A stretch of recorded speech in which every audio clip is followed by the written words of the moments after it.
Science city में अपने डूबे हुए पैसों को सिक्योर कैसे करें? नंबर एक, गुड मोर एफआईआर।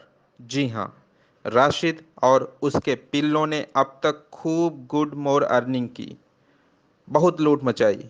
आलीशान बंगला, लग्जीरियस कार, हर शहर में फ्लैट, देश विदेश की यात्राएं, शराब शबाब और कबाब के साथ होटलों में अयासियां।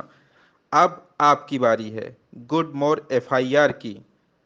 एफआईआर कीजिए उन सभी के ऊपर जिन्होंने आपके पैसों का कमीशन 1 रुपए भी खाया हो, भले ही वो आपका निकट संबंधी ही क्यों ना हो। क्योंकि राशिद नसीम नहीं आया था आपसे पैसे लेने। आपको सुबह, दोपहर, शाम जो कन्विंस करने की कोशिशें किया करते थे, ये वो लोग थे जिन पर आप ट्रस्ट करते थे, फेथ करते थे, बिलीव करते थे। और उसी ब्लाइंड फेथ पे उठाकर दे दिया आपने अपनी जीवन भर की कमाई। और बदले में इन्होंने क्या दिया? आपको टेंशन, मानसिक तनाव, डिप्रेशन। और आज आपके साथ इस भयंकर मुसीबत में खड़े भी नहीं हैं, जो मुसीबत खुद इन्हीं की देन है। आज जब आपको इनकी सबसे ज़्यादा ज़रूरत है, तो आखिर कहाँ बिलों में घुस गए ये? क्यों कांटेक्ट नहीं कर रहे हैं आपसे?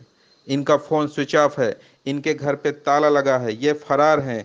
तो निकलो बाहर मकानों से, जंग लड़ो बेईमानों से। अपनी एफआईआर में CMD Rashid Naseem, MD Asif Naseem, group president, team president, president, vice president, senior BDM, BDM, CORS, associate सभी नामित होने चाहिए। इनका एड्रेस ना हो तो इनका मोबाइल नंबर ही डालिए और अपनी अपनी एफआईआर में सभी की एक एक फोटो जरूर दीजिए। अगर आपको अपने पैसों की सकुशल वापसी करनी है तो एफर्ट भी आपको ही करना पड़ेगा। आपको अपना पैसा लेना है तो मेहनत भी आपको ही करनी पड़ेगी। कोई भी यूनियन या कोई भी फाउंडेशन आपको केवल रास्ता ही दिखा सकता है, मदद कर सकता है, तरीका बता सकता है। उस रास्ते पर आपको ही चलना पड़ेगा। और ये सच है, ऊपर वाला भी उसी का साथ देता है जो अपनी मदद स्वयं करना जानता है।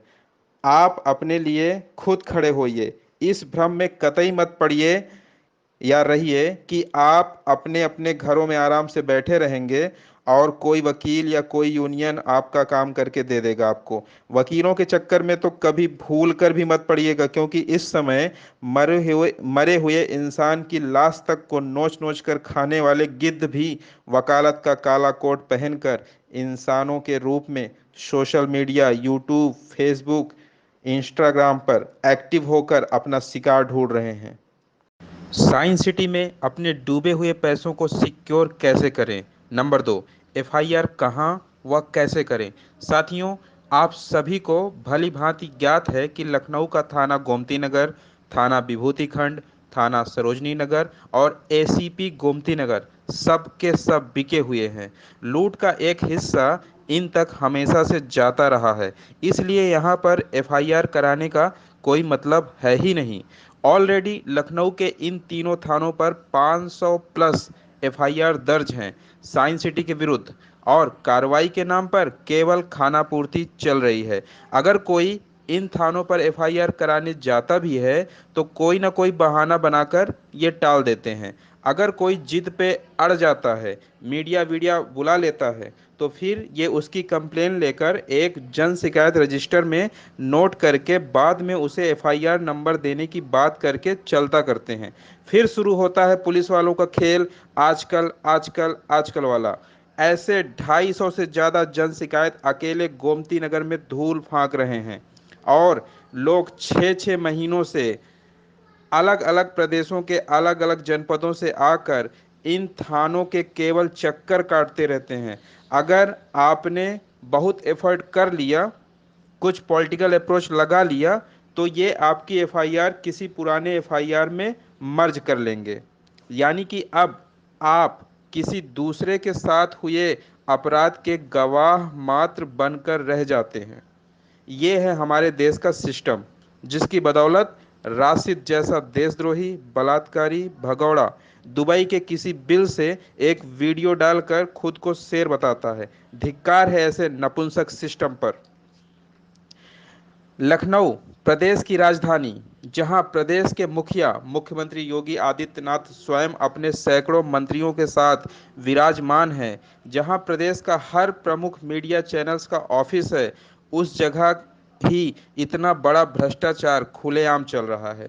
धिक्कार है प्रदेश के शासन प्रशासन पर और धिक्कार है ऐसे मीडिया हाउसेज पर। इसलिए मैं बार बार बोलता हूं कि आपके पास एफआईआर कराने के 5 और भी ऑप्शन हैं। आप इन्हें आजमाइए। भारत के नागरिक होने के नाते आपका अधिकार है इन पांचों में से किसी भी स्थान से एफआईआर कराने का। पहला, मूल निवास। वह स्थान जहां के आप मूल निवासी हैं, वहां के लोकल थाने पर आप अपनी एफआईआर करा सकते हैं। दूसरा, कार्यस्थल। वह स्थान जहां आप कार्यरत हैं, वहां के नज़दीकी थाने पर आप अपनी एफआईआर जाकर करा सकते हैं। तीसरा, घटना स्थल। वह स्थान जहां आपके साथ अपराध घटित हुआ, अर्थात या तो कंपनी का ऑफिस जिस थाने के अंतर्गत आता हो, या फिर कंपनी की साइट जिस थाने के अंतर्गत आती हो, दोनों में से किसी भी थाने पर जाकर आप एफआईआर करा सकते हैं। चौथा, निवास स्थल। वह स्थान जहां आप वर्तमान में रह रहे हैं, वहां के थाने में भी एफआईआर कराने का आपको अधिकार प्राप्त है। पांचवा, थ्रू कोर्ट। अगर उपरोक्त चारों स्थान से आप निराश हो जाएं, तो फिर आपके एफआईआर का अंतिम और एकमात्र ब्रह्मास्त्र है थ्रू कोर्ट एफआईआर।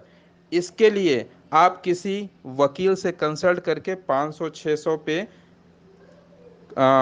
500-600 पे करके बाई कोर्ट 156(3) के तहत एफआईआर दर्ज करवा लीजिए। ये आपका अंतिम ऑप्शन है। कोर्ट संबंधित थाने को आपकी एफआईआर लिखने का आदेश दे देगी। बस ध्यान ये रखना है कि इस माध्यम से एफआईआर कराने में 5-6 दिन भी लग सकते हैं और 5-6 हफ्ते भी। डिपेंड करता है कि आपका वकील कितना एक्टिव है। और अपने लोकल थाने पर एफआईआर कराने का एक फ़ायदा ये भी है कि राशिद कितने थानों को खरीद सकता है। मान लीजिए लखनऊ का गोमती नगर, विभूति खंड, सरोजनी नगर ये थाने खरीद चुका है। मान लीजिए बनारस का कुछ थाना है, वो खरीद चुका है। कानपुर का कुछ थाना है, खरीद चुका है। लेकिन क्या देश के सारे थानों को खरीद लेगा? इतनी औकात तो उसकी नहीं है। इसलिए